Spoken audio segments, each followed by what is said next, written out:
meron akong nabasa na isang article, kasi sa Amerika, meron silang pinatrend na Twitter hashtag. Yung hashtag is, #maybe he doesn't hit you. Tagalog, maaaring hindi ka nga niya sinasaktan. Pero, di ba? Kasi parang ang point ng yung Twitter hashtag na yun, ang point nila doon is that emotional abuse is the same as physical abuse. Or baka even more. Maybe hindi ka nga tinatamaan, maybe hindi ka nga physically hurt, pero yung fact na hindi ka laging pinapayagan or basta wala siyang ginagawa para sa'yo, it's a form of emotional abuse.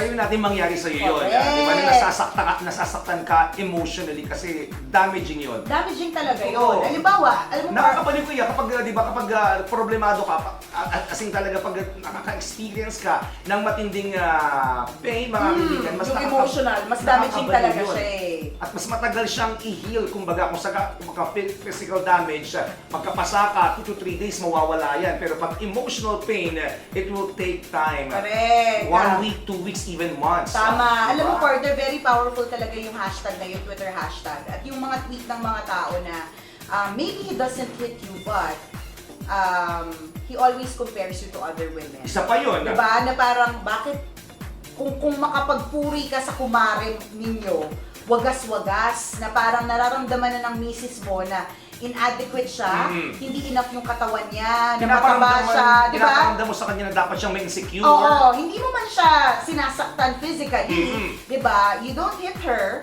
but, di ba, you always compare it to other women. Kapag nakakita ka ng mga sexy mga babae, lagi mong wini-wish na sana ganyan ka, di ba? Or lagi mo sinasabi na, buti pa yan, ganyan ang katawan, samantalang ikaw, di ba? But, hindi mo siya physically sinasaktan. Correct. Alam mo, napakagandang realization yan sa mga mister na oo nga, hindi kayo nananakit pero na-consider nyo ba yung mga ganyang klase ng bagay na kapag nagko-compare kayo ng ibang babae sa misis niyo, hindi nyo na-consider na pwede silang masaktan?